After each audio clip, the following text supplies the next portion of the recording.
സൗദിയിൽ മാസപ്പിറവി കണ്ടു. ഒമാൻ ഒഴികെയുള്ള ഗൾഫ് രാജ്യങ്ങളിൽ നാളെ ചെറിയ പെരുന്നാൾ. ഒമാനിൽ മാസപ്പിറവി കാണാത്തതിനാൽ റമദാൻ 30 പൂർത്തിയാക്കി തിങ്കളാഴ്ചയാണ് ഈദുൽ ഫിത്തർ ആഘോഷം. വിവരങ്ങൾ നൽകാനായി ടി ജമാലുദ്ദീൻ ചേരുകയാണ്.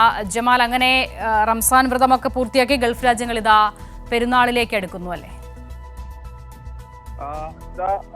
ഗൾഫ് രാജ്യങ്ങളിൽ ഒമാൻ ഒഴികെയുള്ള മറ്റ് ഗൾഫ് രാജ്യങ്ങളിലൊക്കെ തന്നെയും നാളെയാണ് ചെറിയ പെരുന്നാൾ ആഘോഷിക്കുന്നത്. സൗദിയിൽ മാസപ്പിറവി കണ്ടതിന്റെ അടിസ്ഥാനത്തിലാണ് Saudi Arabia, Kuwait, Bahrain, Oman തുടങ്ങിയ UAE തുടങ്ങിയ രാജ്യങ്ങളിൽ നാളെ ചെറിയ പെരുന്നാൾ ആഘോഷിക്കുന്നത്. ചെറിയ പെരുന്നാൾ ആഘോഷിക്കാനുള്ള തയ്യാറെടുപ്പുകൾ തന്നെ വിശ്വാസികൾ പൂർത്തിയാക്കിയിട്ടുണ്ട്.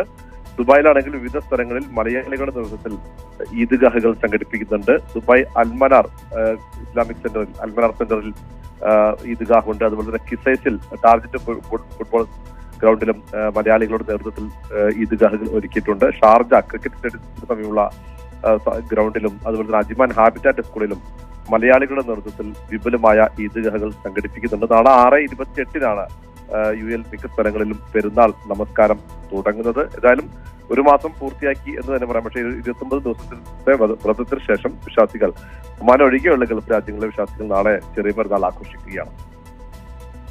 ശരി, ടി ജമാലുദ്ദീനാണ് വിവരങ്ങൾ നൽകിയത്. ഒമാൻ ഒഴികെയുള്ള ഗൾഫ് രാജ്യങ്ങളിൽ നാളെ ചെറിയ പെരുന്നാളാണ്.